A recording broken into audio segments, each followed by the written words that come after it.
queridos oyentes de la frecuencia modulada de 103.9.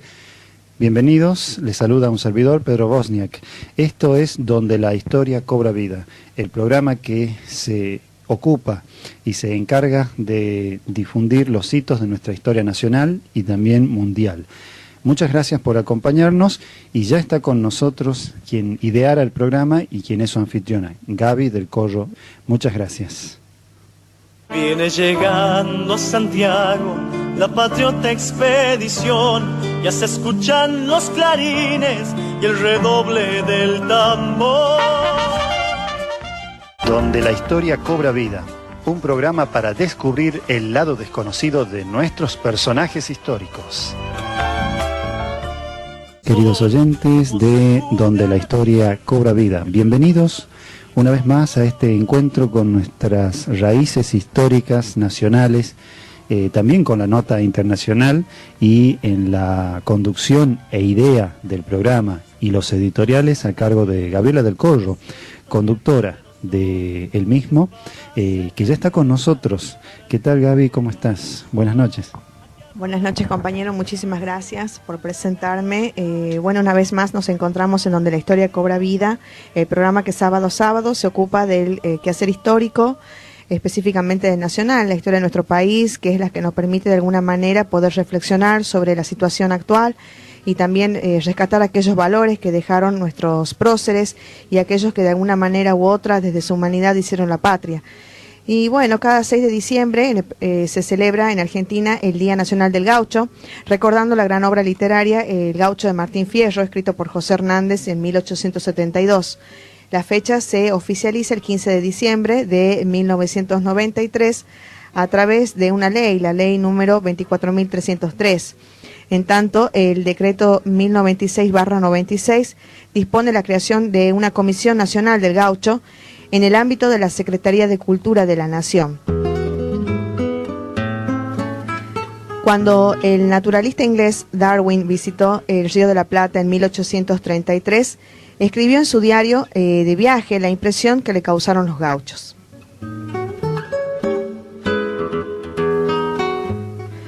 Al anochecer hicimos salto en una pulpería o tienda de bebidas. Durante la noche vinieron numerosos gauchos a beber licores y a fumar puros. Su continente atrae sobremanera la atención. Por lo general son altos y bien formados, pero llevan en el semblante cierta expresión de orgullo y sensualidad. Usan con frecuencia bigote y cabellera negra rizada, que les cae por la espalda. Con sus trajes de brillantes colores, grandes espuelas, que suenan en los talones y cuchillos sujetos a la cintura, como daga y usados a menudo, aparecen una raza de hombres, muy diferente de lo que podría esperarse de su nombre de gauchos o simples campesinos, excesivamente corteses, pero mientras los hacen una inclinación demasiado obsequiosa, parecen dispuestos a degollarnos si la ocasión se presenta.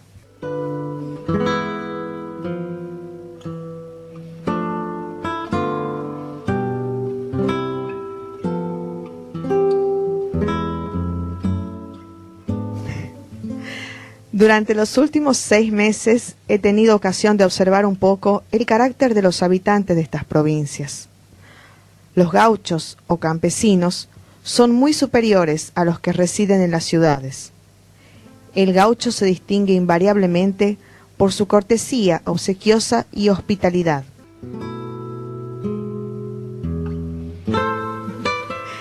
Jamás he tropezado con uno que no tuviese esas cualidades. Es modesto, así respecto de sí mismo, como por lo que hace a su país, y a la vez animoso, vivaracho y audaz.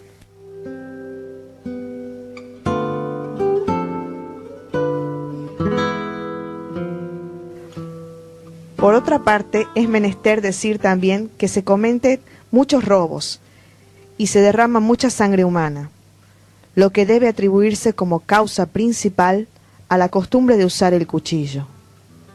Da pena ver las muchas vidas que se pierden por cuestiones de escasa monta. En las riñas, cada combatiente procura señalar la cara de su adversario, cortándole en la nariz o en los ojos.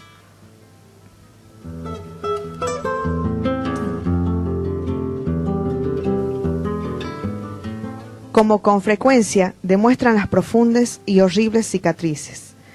Los robos son consecuencia natural del juego, del exceso de la bebida y la dejadez.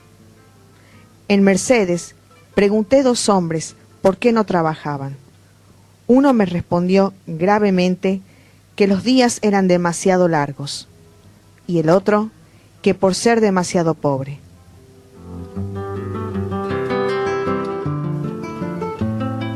La abundancia de caballos y profusión de alimentos hacen imposible la virtud de la laboriosidad.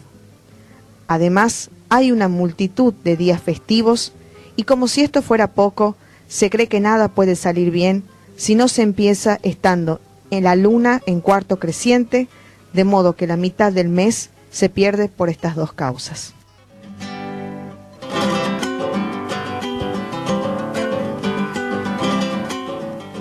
Escucharemos primeramente un digno marco musical de estas remembranzas y referencias de aquellos días de leyenda donde el genuino y auténtico gaucho poblaba nuestra patria, Argentina. El célebre gaucho argentino, inmortalizado por la pluma de José Hernández y la de otros tantos poetas de aquella temprana generación, ya desde el Salón de Marcos Sastre, durante la década a mediados del siglo XIX.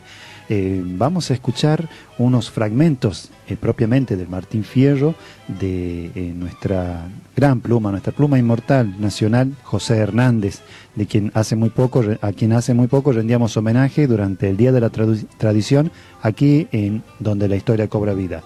Jorge Cafrune se encargará de cantar y de trobar estos fragmentos del Martín Fierro de José Hernández, el libro inmortal argentino. Hemos escuchado en la voz de Jorge Cafrune unos fragmentos de El Martín Fierro de José Hernández.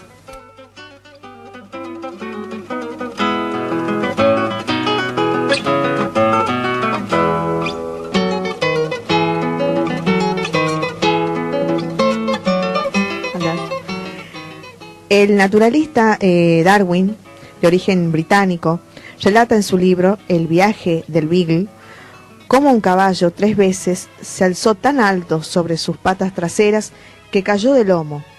Las 3 veces el gaucho se deslizó antes de la caída y tan pronto el animal comenzó a ponerse en pie, volvió a montarlo.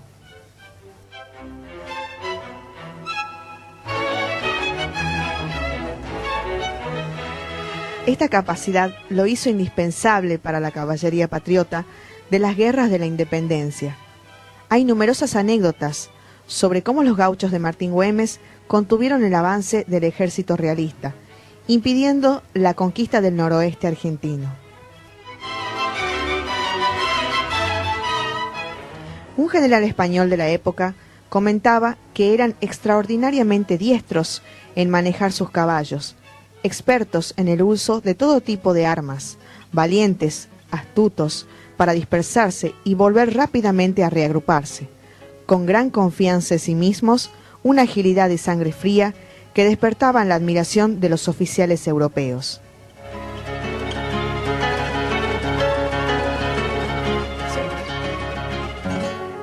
Según el mismo general, eran iguales, sino superiores a los cosacos, capaces de disparar con precisión, montados o de a pie, con destacada habilidad para los ataques sorpresa y la guerra de guerrillas.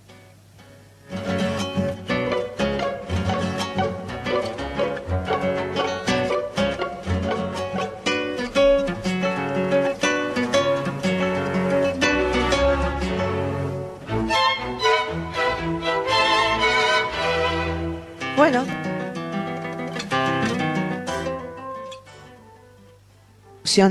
a la emancipación de Argentina, el gobierno nunca les otorgó masivamente tierras donde pudieran establecer sus familias.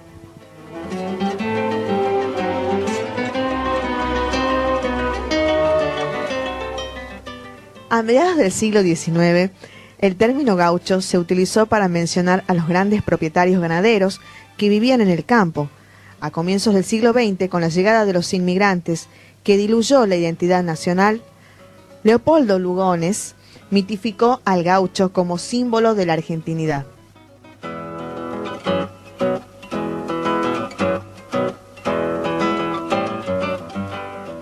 Hoy en día, el término gaucho se utiliza haciendo referencia a las personas hospitalarias e inclinadas a hacer favores sin esperar retribución, independientemente de su origen, urbano o rural.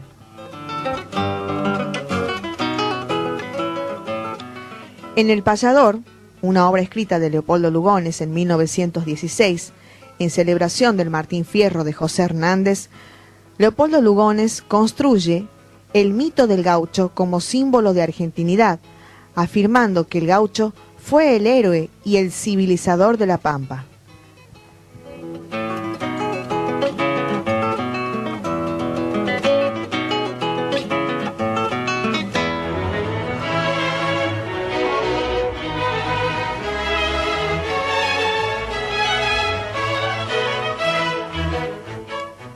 Aunque algunas de sus descripciones se acercan a la verdad, Lugones era un poeta, no un historiador, y todo el tono de su obra, El Payador, obra que habíamos mencionado recientemente, es literario y épico, con el objetivo de movilizar las emociones.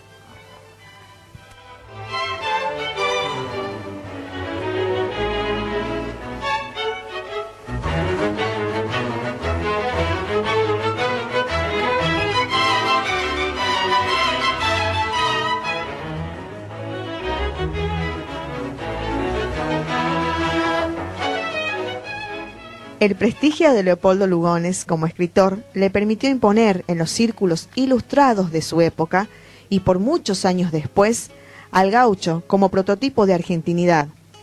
Realmente es notoria y notable la contraposición con las ideas de Sarmiento, quien consideraba a los gauchos como los prototipos de la barbarie, justamente lo opuesto a la civilización.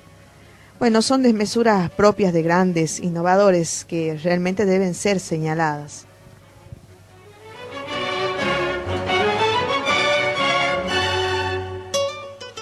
Donde la historia cobra vida. Pero se puede decir que a partir de Lugones, el mito de origen de la Argentina estaba consolidado. Bueno, nos gusta la copla y ¿qué vamos a hacer? No conozco de sarna, pero dice que pica. Y ahora quiero que hago la coplita.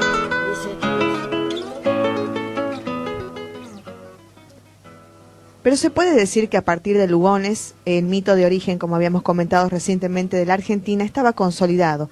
Pero entre la historia y la literatura, si en 1902 fue Frías, el primer historiador salteño, que levantó la voz que esperaba el general Paz, en 1905 fue Leopoldo Lugones, el primer literato que respondió a ese llamado póstumo, con su libro La Guerra Gaucha.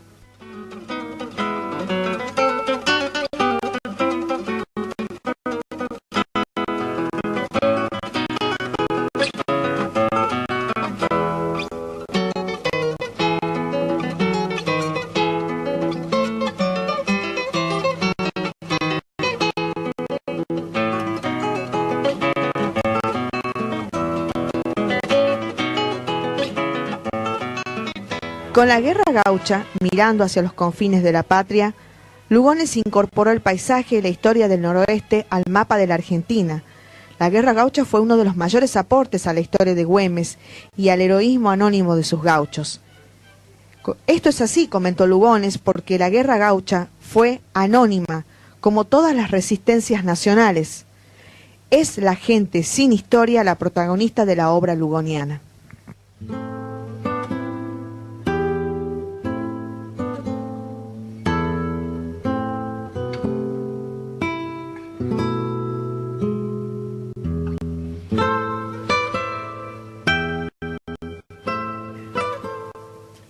Lugones se internaba en el pasado argentino y en la historia de su familia. Iba tras los pasos del coronel Lorenzo Lugones, su tío abuelo, y primer secretario de guerra en el primer ejército de la patria, al que se incorporó cuando tenía 14 años.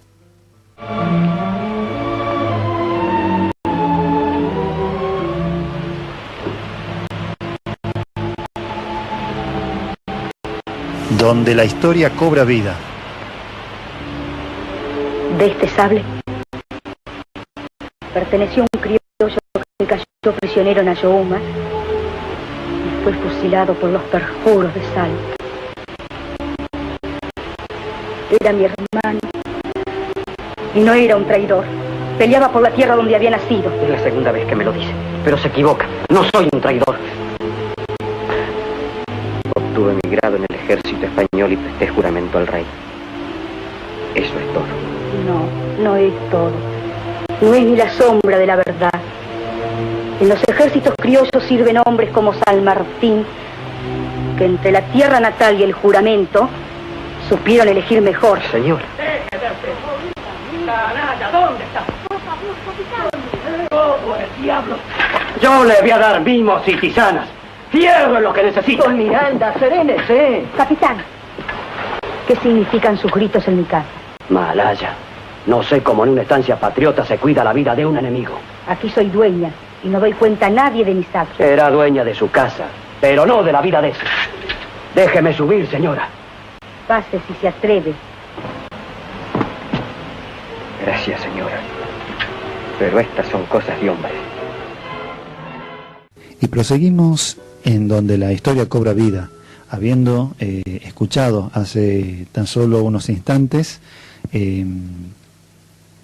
un instante de Todita la Tierra en Armas, con la música y en la voz de Hernán Figueroa Reyes, el cantor de marras tradicional y emblemático, que nos recuerda un momento de mucho orgullo y autocomplacencia realmente en nuestras tradiciones y nuestra pertenencia de raíces argentinas. Y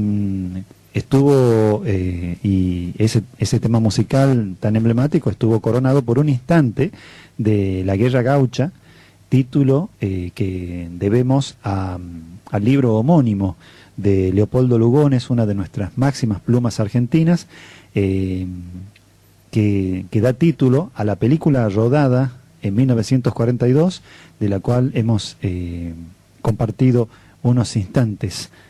Y proseguimos aquí en donde la historia cobra vida con unas semblanzas fundamentales sobre el gaucho en el editorial que debemos a Gaby del Corro.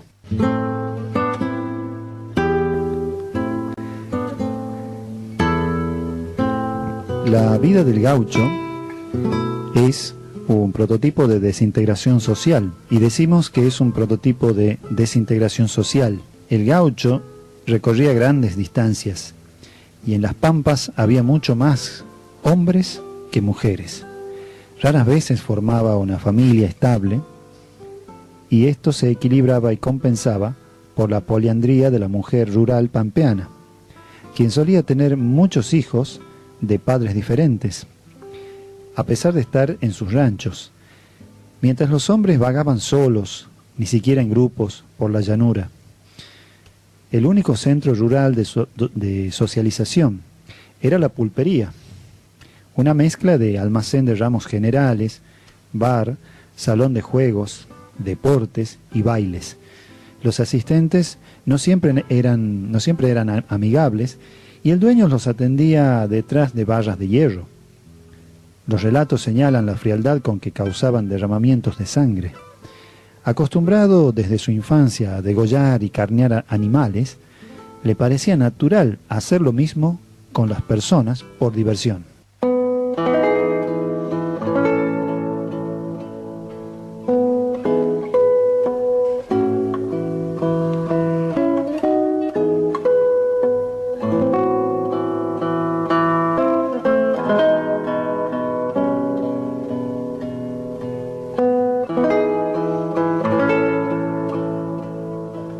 Las pampas tenía escasa mano de obra, y cuando los estancieros la necesitaron para atender la creciente producción de saladeros, se intentó incorporar a los gauchos. El trabajo es para los gringos, decía el gaucho, negándose a afincarse y realizando solo changas, como por ejemplo domas o arreos. Como el afincamiento es requisito esencial para una mano de obra estable, se usó la ley para forzarlo.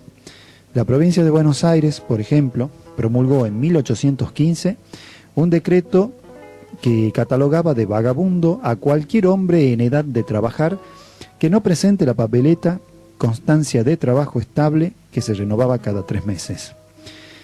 El castigo al vagabundeo era la incorporación por 2 años al ejército o el trabajo en una estancia.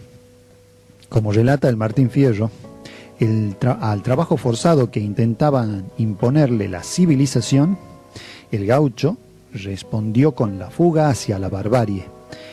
El alambrado que empezó a cercar las estancias a partir de 1850 fue la sentencia de muerte para el libre vagabundeo por las pampas, acelerando la transformación de gauchos en peones.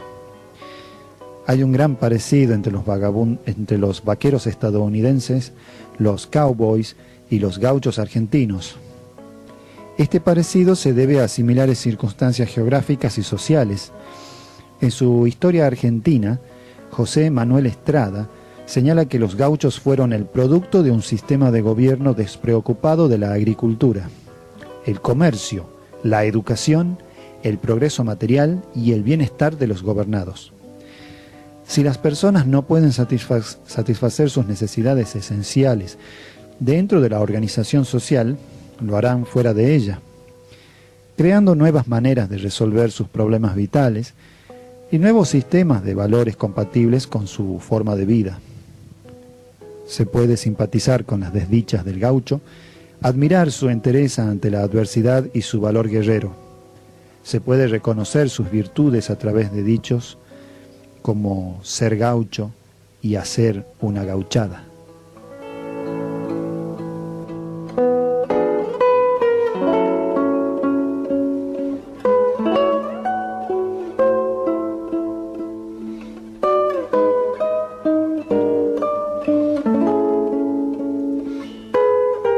Donde la historia cobra vida.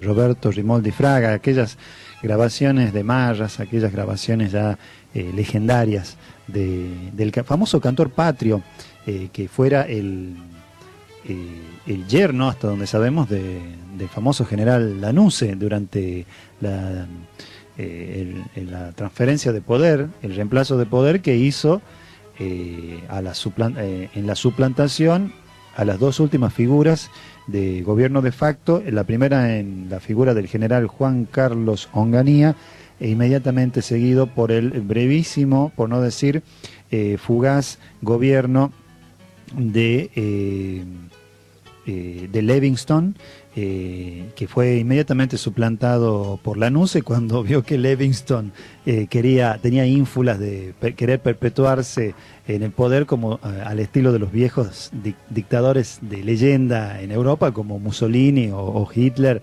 o el Kaiser de Alemania, por ejemplo, Guillermo II. Así es como, claro, estuvo 2 años, muchas gracias, Gaby me lo recuerda. Y a propósito de la anécdota fundamental de la historia, de la que es realmente tan picante como sabroso recurrir a ellas, recurrir a las mismas, estábamos recordando aquí a una interesante anécdota de la historia que vamos a referir a continuación. Aquí viene el milongo. La historia y la anécdota de la historia a la que queríamos echar mano es la interesante figura de lo que en una conversación detrás de micrófono se planteó con respecto a una especie de homologación de la figura del gaucho al ser reprimido mientras con el acto de no solamente de leyes que les eran adversas al hombre que volaba libre como las aves, que es el gaucho, sino también actitud adversa que tomaron los gobiernos e instituciones políticas al alambrarle la pampa, que tantas veces se refiere la música en nuestro folclore cuando se habla de alambrarle la pampa al gaucho. Y no es un hecho menor, realmente es la supresión de las libertades naturales de todo y cualquier ser humano, de cualquier persona, en cualquier parte del mundo. Esto se hace referente inmediatamente, esta conexión podemos hacerla inmediatamente a la vida de los gitanos. De hecho, creo que Darwin también se refiere al gaucho que le recordaba sus tolderías a la del al perfil gitanesco que había visto en los gitanos de Europa. Y lo decía Darwin ya por aquellos años, al promediar el siglo XIX. La historia de la que queríamos echar manos es precisamente esta, donde aparece la figura del taita como el homólogo del gaucho. El taita es el compadrito de la ciudad, el taita es el gaucho, si se quiere, de adoquín, al que también se le van poniendo vallas durante sus escapadas y andanzas.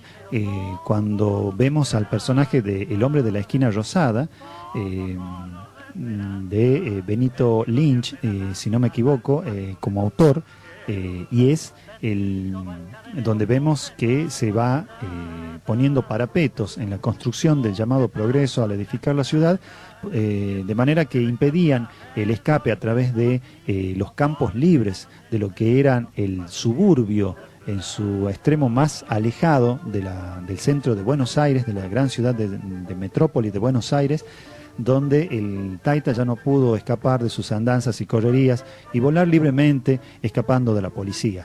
Hallamos en esta imagen referencial de la anécdota trágica de la historia, donde el ser humano se ve ahogado y limitado por leyes y también por muros, vallas y alambrados, limitado a recorrer el mundo entero, que es su mundo y, por supuesto, campo de la libertad de todos.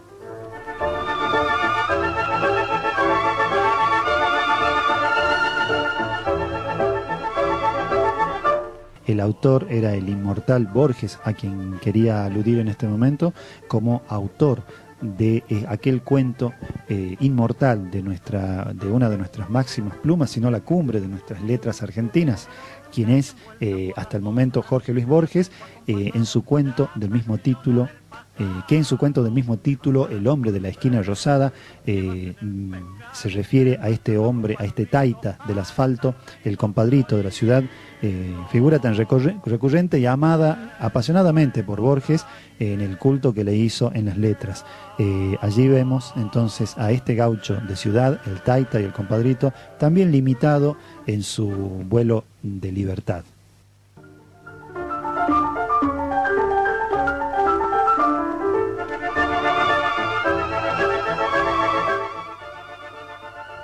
Donde la historia cobra vida. Muy bien, entonces, queridos oyentes, y hasta aquí llegamos ustedes habiendo compartido este episodio tan interesante en torno a la figura, a la estampa y la importancia del protagonismo del gaucho en nuestra historia nacional argentina. Gaucho se puede ser sin la vestimenta, quizás siendo coartado aún en el vuelo de la libertad de sus andanzas, pero gaucho es decir en la actitud de vida y también, por supuesto, del gesto de un hermano para con otro. Muchas gracias, les decimos, habiendo llegado a este momento en el programa en que les saludamos e invitamos para la próxima edición de Donde la Historia Cobra Vida. Quienes habla, Pedro Bosniak, un servidor, y la autora y conductora del programa, Gaby del Corro. Muchas gracias, compañero, por este saludo, y también queremos agradecer a todos los oyentes que sábado a sábado nos acompañan en Donde la Historia Cobra Vida, este programa que se ocupa de la historia y de lo que es la esencia de la argentinidad, la esencia de nuestro país, nuestros sentimientos, nuestra patria. Así que quienes habla, Gabriela del Corro, también los espera el próximo sábado para que nos vuelvan a acompañar en esta idea, y esperamos que pasen un buen fin de semana junto a su familia y hasta el próximo sábado. Corro también los espera el próximo sábado para que nos vuelvan a acompañar en esta idea, y esperamos que en el Día de la Virgen tengan las mayores bendiciones y pasen un buen fin de semana junto a su familia y hasta el próximo sábado. Canturreando va el carrero con un clavel en la oreja, sombrero sobre una ceja. Por tanto, muchas gracias, queridos oyentes, y será hasta un próximo encuentro aquí en la sintonía de frecuencia modulada de 103.9. Cuando volvamos a encontrarnos cada sábado a partir de las 21 horas en nuestro programa Donde la Historia Cobra Vida. Hasta entonces. Donde la Historia